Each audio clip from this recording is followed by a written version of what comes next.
All right, guys, we're back with the Reddit reaction series right here at BusyWorksBeats.com. Firstly, I need you guys to smash that like button to get this energy up. So today we're going to follow this post. It's under the subreddit called Audio Engineering, and it's by the user Competitive Ant 4634. His question is, do any of you guys have issues with confidence in your own capabilities? Like the title says, I was wondering if any of you guys struggle to have confidence in your abilities as an engineer or a mixer. I've been doing this for about a year and a half, and I would say I'm pretty competent. I did the first year self-taught for fun. Now I'm in school for it, meaning engineering. Every time I go to record something and mix it, and I get it sounding good, I can never seem to trust myself that it actually sounds good. I immediately test it on other headphones or speakers to see if it sounds good there.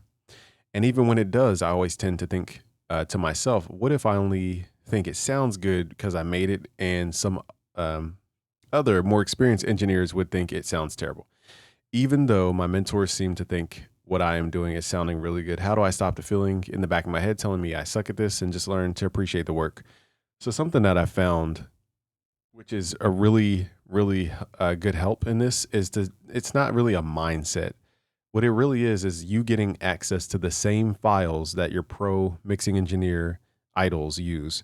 The issue that we have on YouTube is that we're learning from tutorials from people who mix Lil Uzi Vert, like the top of the line Dua Lipa, Taylor Swift, whoever, right? BTS, whatever the artist is or the group is, we're learning from people who mix their stuff. But the issue is when you go to mix your song that only has 10 tracks or 12 tracks, whereas a Dua Lipa song might have 48 tracks, 63 tracks, it's a different mixing process, and you're not starting with the same materials. And it's kind of like you're learning how to cook from somebody who has top of the line, knives, forks, all the sesame, all the, what is it called? I don't even know how to cook, as you can tell.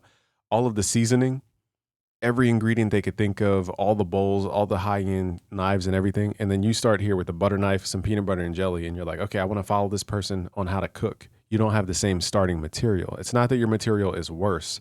It's that you just don't have the same starting material. So a good answer to this and a good thing that really boosted my confidence in mixing was finding the multi-tracks in the multi-tracks from the top artists like a Michael Jackson, which we have on our Discord. Just go to discord.gg/busyworksbeats. Also, Plugin Alliance has a really nice catalog, of multi-tracks you guys can download and practice for yourself. So basically, the issue that we have is we're trying to mix our beats, or we're trying to mix our beats with a vocal, or we're trying to mix a beat file with a vocal, and that's your only practice. What if you had every single microphone of a drum kit, every single vocal take, every single harmony, every single synthesizer that an artist used? And that's what we have in the multi tracks from Michael Jackson, for example, in the discord.gg/busyworksbeats.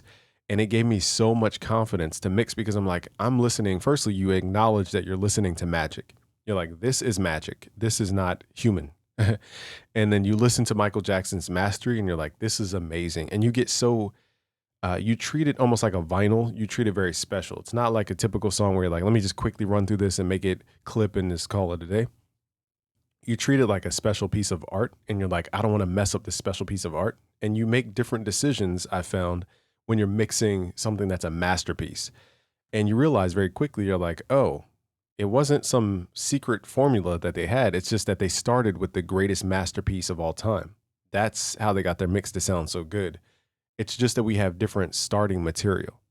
And that will give you a crap ton of confidence when it comes to at least mixing. I don't, recording's a little bit different because you have to understand the voice, the harmonics, you have to understand the environment, acoustic treatments, reverbs, and all this type of stuff, reflections. There's a lot to understand. Mixing is more so a creative art. Everybody talks about mixing as if it's this technical, you have to do this, you have to do that.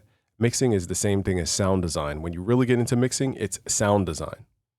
And once you understand that, we could all have the same kick drum, which we do. We could all have the same 808. You might add, 8K to your 808 to make it sound a little more airy on top.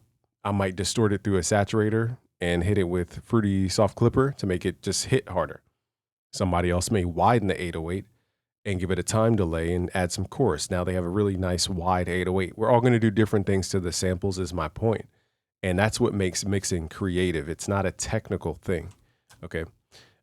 So once you guys get hands on these pro records and you apply compression, when you have a reason to apply compression, not like on a trap beat where you don't really need compression very much, but on an acoustic record where it's like, okay, you have a snare mic, kick mic, hi-hat mic. Are you going to use a gate? You're like, oh, this is why people use a noise gate, because they get bleed from one mic to the other mic. And if we have all this bleed, it just adds up to one big loud thing that we don't want. And so you realize the importance of gates. You realize the importance of compression and the EQ, because you have to understand there's two main paths. There's an acoustic path and there's a synthetic path. And the synthetic path focuses more so on clipping and harmonics, whereas the acoustic path focuses on dynamic and shaping sounds with EQ and tonality.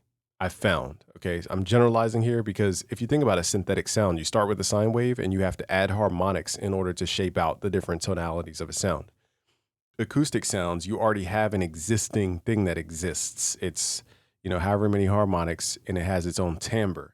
You're trying to shape the timbre with EQ to pull down some frequencies or compression to exaggerate some frequencies. So you're shaping timbre, whereas synthetic stuff, you're trying to increase the actual density of a sound most of the time. Okay, so that's why you're using more techniques that usually lean towards distortion. And I'm generalizing here. Okay, and that is what you guys will learn. It will give you a ton of confidence. Just go to discord.gg/busyworksbeats. We have over 118,000 people in our Discord for a reason. We also do beat battles and song feedback. Okay, and I'll bring those back to this live stream. But I wanted to show you guys, though, that this is the ultimate thing. You guys need to get your hands on the multi-tracks of an actual star, because when you have somebody who has a perfect recording environment, they recorded through, let's say, a Neumann, let's say a Sony C800 through an acoustically treated environment, and then they ran through, let's say, a Neve 1073 into an 1177 or 1176 going into the computer or Pro Tools. When you start there, you're going to start realizing this is what the pros are trying to teach me.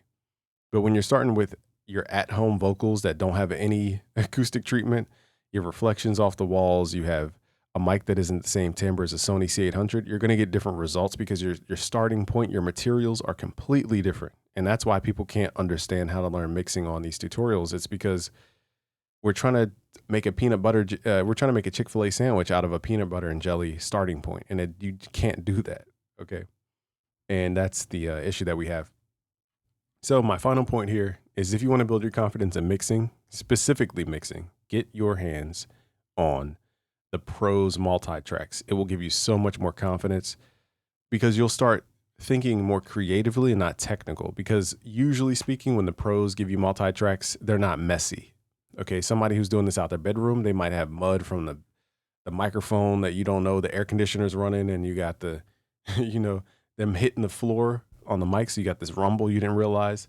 Not saying that can't happen in a Michael Jackson session, but it's not the same starting materials, okay? So that is the secret. You guys will gain so much confidence. I guarantee you're going to learn much more about EQ, much more about compression, much more about limiting, and much more about grouping your sounds. You will learn way more when you guys get your hands on those multi-tracks. I said it 8 times because I want you to go to discord.gg/busyworksbeats. I'll leave a link below. Share with a friend, guys. Let's continue this Reddit reaction series. Peace.